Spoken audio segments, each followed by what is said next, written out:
Wham Radio, Season 3, Episode 1. We start tonight's episode with a streak of lightning flashing across the night sky.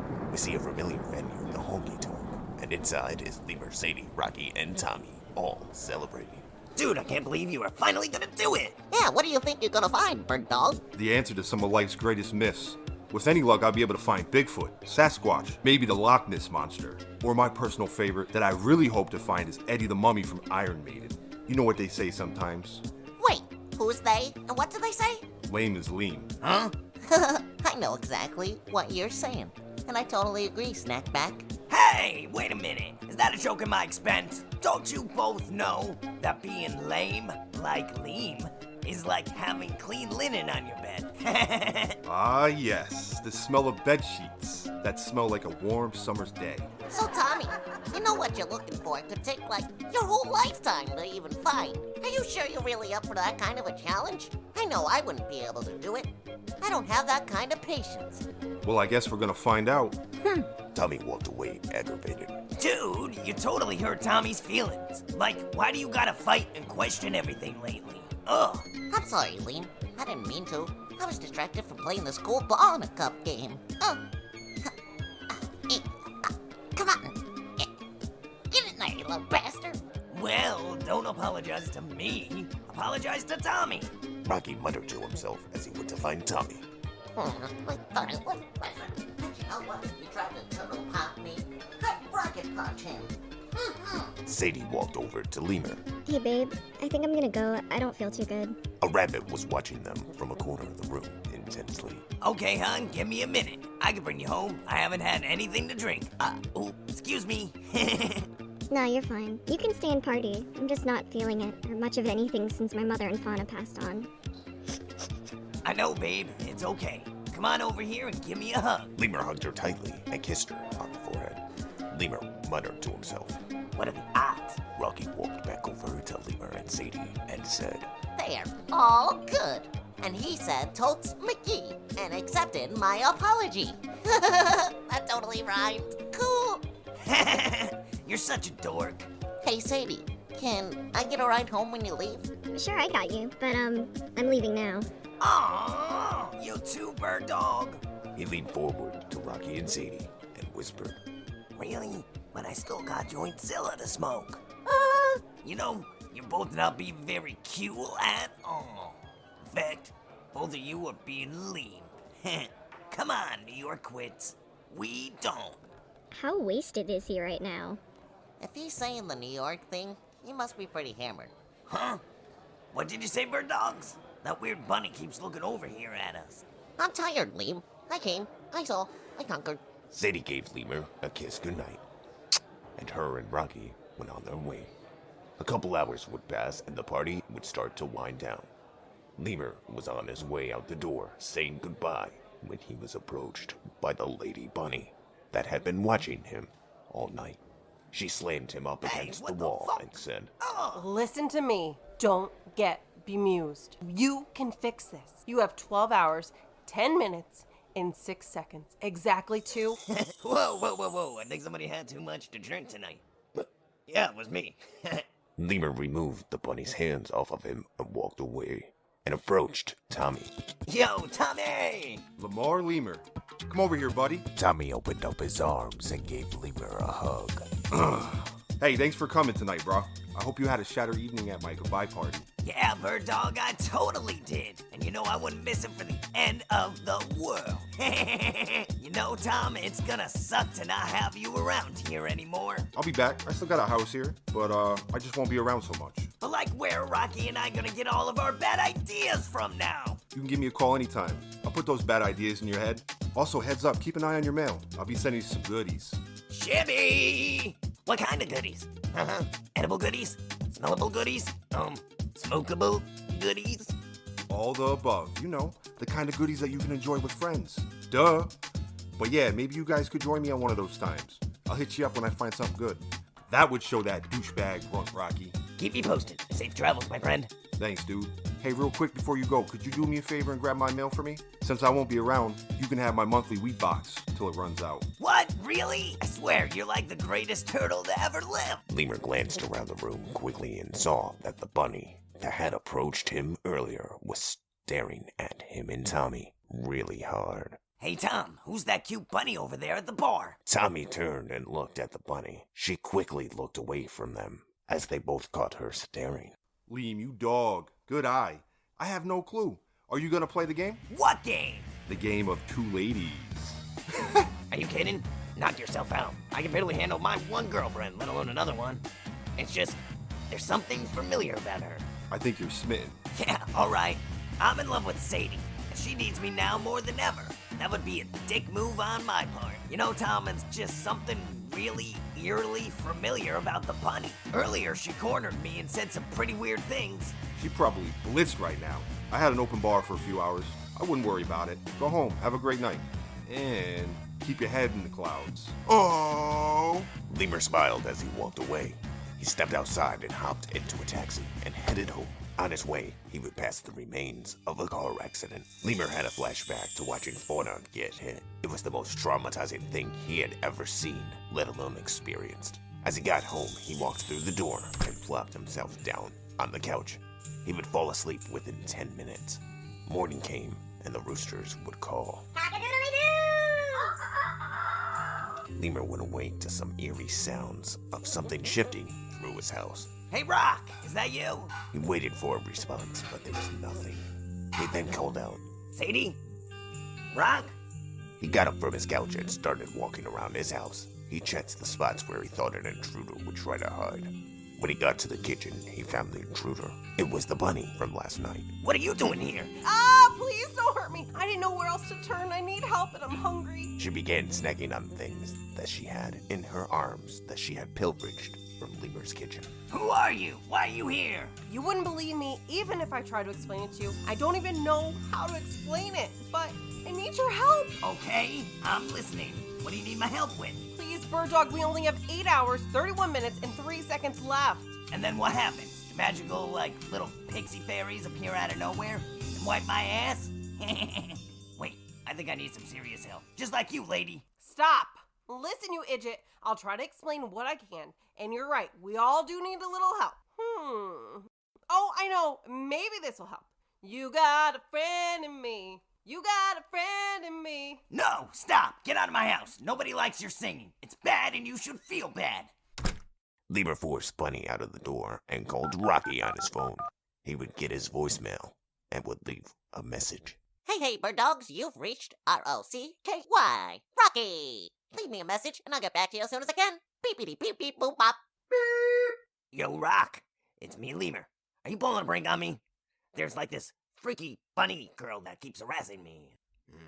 Wait, is Sadie pulling a prank on me? Call me back. Next, Lemur called Sadie. It rang and rang a few times before somebody picked it up, but it was not Sadie. Hey, baby doll. Oop. Sorry. I wasn't supposed to answer the phone. Hey, wait, you're not Sadie. Who's this picking up her phone? The caller hung up the phone quickly. A few moments would pass before Lemur received a text message from Sadie's phone. It said, "I'm sorry for your loss." Lemur quickly ran outside and tried to locate the bunny that he had just kicked out, but she was nowhere to be found. He muttered to himself. Damn it, stupid bunny, what did you do? Lemur went back inside and grabbed his phone and called Rocky's parents. This is when he received the news that Rocky and Sadie were killed in a freak car accident last night. He couldn't believe it. He had lost 2 best friends and a girlfriend all in 1 month. Lemur stood in his kitchen in shock. He didn't want to eat or drink or even think or smoke weed. He just wanted to know one thing. Who killed his friend? There was only one person on his mind that could possibly provide the answers to which he was seeking, and that was the mysterious bunny that had showed up. Lemur spent the next few hours driving around town, trying to locate her. Not only did he want to know what happened to his friends, but he started thinking about what the bunny was trying to tell him. He thought to himself aloud as he drove around town, looking. I wonder what happens when the countdown finally reaches 0. And also, what the fuck? Who is this strange new bunny that just magically showed up into town? Why can I not stop thinking about her? She is really cute for a blonde bunny. Focus, Lemur. While driving through the town, all of a sudden, out of nowhere, a black charged-up Camaro would appear and start tailgating Lemur. He came to a complete stop at a green light and waited for it to change. Then he would floor it, running through the light. But he didn't lose his tailgating friend behind him. The car just followed him, inches away, bumper to bumper. This has to be Chuck Wood. Must have gotten a new vehicle. Friggin' dick. He took off his belt from his pants and started to wrap it around his hand. He then pulled over his car to the side of the road, and the Camaro followed him. A strange but familiar, eerie voice said, 3 down. 1 to go. As he got up to Lemur's window, he said, You know, Lemur, you can give up easy or use all your ambition, but nobody escapes. Morty, the mortician. Morty reached into Lemur's car and pulled him out. He held him up against the car and then in the air and began to suck the soul from his body.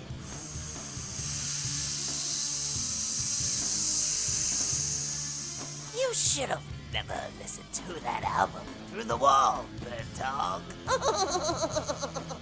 We see a clip from Season 1, Episode 6, with Rocky and Fauna listening to the Late Night Scare album.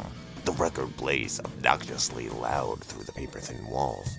Morty would appear into the room, and Fauna and Rocky would scream. We zoom over to Sadie's room, where she screamed.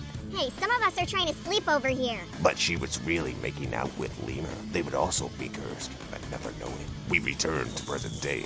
We see Morty holding Lemur up in the air and on the side of the road. A glowing green life essence is leaving his body and going into Morty. A quick flash of headlights appear on Morty, and he is struck by a car. His body goes flying, and he ends up throwing Lemur's body in an opposite direction. The car that hits Morty does a 180 turn and pulls up next to Lemur's body. The driver mysteriously opens up the door and pulls Lemur's body inside. The stranger then pulls away into the darkness of the night. Some time would pass before Lemur awoke to see Bunny. She stood across from him as he looked around, and he realized he was in his own home. That's it, Bunny. I've had enough. I want answers. Who killed Rocky and Sadie? Was it the same person that killed Fauna? You need to. I don't know who killed them, but it wasn't me. I am a friend, and we only have 4 hours, 26 minutes, and 59 seconds left. What does that even mean? It means we gotta take out Morty the Mortician, Liam. Something happened that shouldn't have. And if we don't figure out how to fix it, everything as we know it will cease to exist. Are you sure it's Morty? He's been around for a hot minute.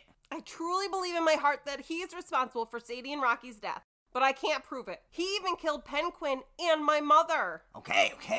Calm down. I don't know why, but I believe you.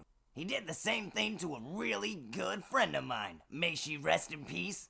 So, let's start with an easy question. What's your name? My name is, Kelly. Yeah. Kelly? You see, I want to trust you, but that sounds really sketchy. You realize this, right? How do I know you didn't kill Rocky and Sadie? You were watching us at Tommy's party pretty hard. What are you not telling me?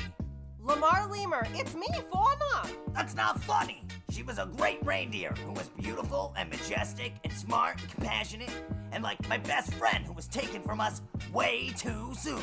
Listen, you idiot. My antlers fell off while we were in our cubicles at work because you threw toilet paper at me and got tangled in them. You won the Battle of the Bands in high school. You helped me find a transmitter for Wham radio through Tommy.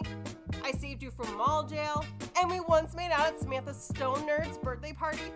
It was spin the bottle and we had a kiss. It was like 8th grade. Oh my Bugs Bunny, it's not possible.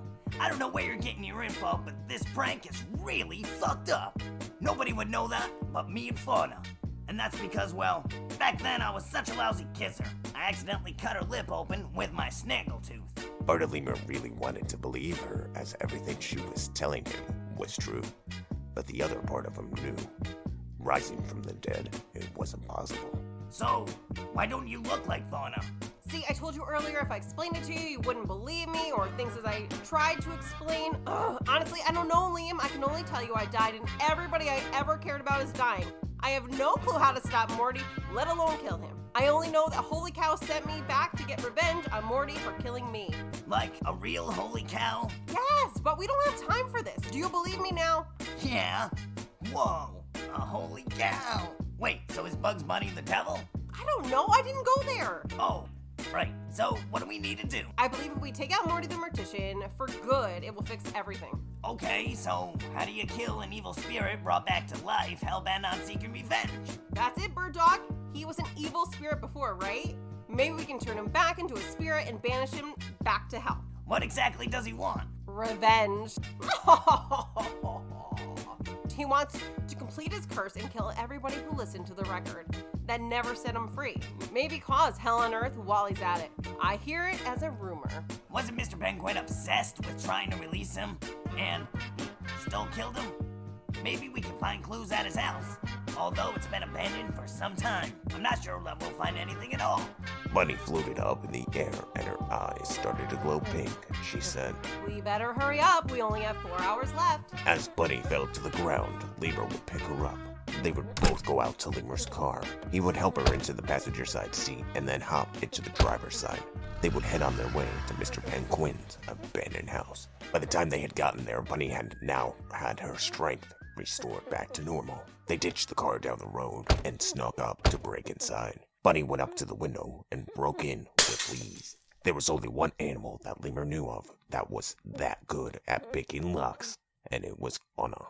They would be inside Mr. Penguin's house for several hours, but wouldn't find a thing. As they wandered around the house, a random car would show up. Bunny looked out the window and saw Morty pull up in a car. He armed himself with a grenade and began to throw it. A loud explosion would be heard, and Bunny would quickly tackle Lemur out of a window, and they would get up and run away. As they began to run, the house would explode and begin to cave into itself and crumble to the ground. Morty was the one who would blow it up with a grenade, but he wouldn't see Bunny or Lemur inside. Next, Morty turned his attention to Lemur's car and blew that up. Oh, come on, Bird Dog. I just got that car. Wasn't even a month old. Should have never named it Gwen Stacy. Come on, we gotta run. We can't defeat him if we're dead. They retreated into a nearby cornfield. Morty would go up into the wreckage and search for something, but only he knew what he was looking for. He muttered to himself, Where's that damn book? I must find it and destroy it. Lemur and Bunny would arrive at the radio station. They walked over to the side door of the radio station, and Bunny went to punch in a code, but was denied. As Lemur watched what number she pushed in, he realized she pushed in Fauna's code. Boop, boop, boop, boop. For fuck's sake, why doesn't my code work? Because you haven't worked here in a few months. You've been gone for a hot minute, Fawn. You called me Fauna. Yeah, a lot has changed since you've been gone. When Mr. Penguin passed on, he left the radio station to your mom, who also passed on, and left it to you, who also passed on. So to keep What Radio from buying the radio station, I took out a loan from the bank, and now I own it. Lemur punched in his code, and they walked inside. Boop, boop, boop, boop. She followed Lemur into Mr. Penguin's office, which was now his. He went and opened up the safe and grabbed the key. They headed downstairs. As they got there, Lemur went over to the closet and opened it up. There would be a book lying on the ground. Bunny went over and picked it up and analyzed it. It looks like it was a journal by Penguin, and it explains how he brought Morty the Mortician back to life. It's filled with things that worked and things that didn't. Holy cow, I think we found it, Lean Dog. This is it. Shibby! How much time do we have left, and what do we have to do? We're almost out of time. 1 hour, 1 minute, and 8 seconds, and the world ends. Let me speed read this and see if I can figure it out. Sounds could be heard above, as if somebody was walking around the radio station. You might want to speed read that faster! Okay, I think I got it. We need dust from an angel arranged in a circle. I got the dust. And it looks like we make a star inside the circle and fill it with something. The enchantment should trap him if we both say at the same time. A star in a circle? Like a pentagram?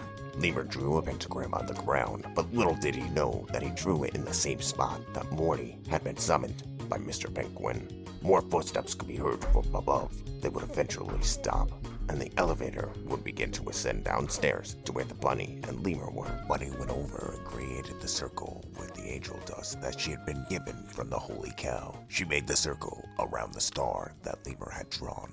When she was done, she looked over at Lemur and asked, Do you trust me? Yes, with my life. I have a plan. Go over there and hide. The elevator slowly descended with Morty the Mortician inside. He too was also looking for Penguin's lost notes. He talked to himself as the elevator lowered. Damn it! That book should be around here somewhere. The knowledge in that book. Only thing Penguin left that could hurt me. Why did he have to take such extensive notes? I should have destroyed that dumb book when I first thought of it. Hate that the bitch of life, though. Always do something new when it arrives in your head. Never procrastinate, as you'll regret it later. The elevator landed on the ground floor. Morty ripped open the door and walked into the room. He didn't realize that Bunny was down there right away. When he got to the center of the room is when she alerted her presence. Who the hell are you? I know everybody in this town. I have no beef with you. Leave me be or face the consequences. I'm only here because your actions have consequences, and somebody's gonna make you pay for all the horrible things that you've done. Breezelbum, is that you, you trickster god? I told you, hold down in hell. I'll conquer this town, and then it can be hell on earth. I'm almost done. I have one fool left to take care of, and I have to cover my ass before I do that. Oh, I'm not Beelzebub. She started walking in a circle, chanting at him. Me prat. Me prat. Me prat. Me prat. Morty stood there and listened with a confused look on his face before he had finally figured it out. How cute! But that spell only works when there's two people to a chanting. He went to walk forward, but couldn't, as he was trapped in the pentagram. He looked all around the room, but all he could see was Bunny. As Bunny was walking in a circle, she had noticed that Morty had dragged his foot when he walked into the pentagram. This meant that he wouldn't be held for very long. Do you realize where you are? You're in the same spot to which my mother and Penguin brought you back, and you slaughtered them. Morty bit against the force field, trying to get free from the pentagram. You already killed me once, and it should have never happened. You have literally caused the end of the world with your action. Therefore, the higher powers have tasked me with your termination. Like I'm scared of a little tiny bunny. What are you going to do? Like I said, you need two people to send me back. Lemur popped out of the hidden closet. I don't think you understand what you have to do. Bunny's eyes started glowing pink, and she got a glimpse of what had to be done. She said, 1 minute and 8 seconds remain. Lemur flashed the book, and this angered Morty. He started building up his strength and hitting his magical barrier harder. After about the fourth hit, it would finally begin to wear down, and he would be free. Why are you doing this, Morty?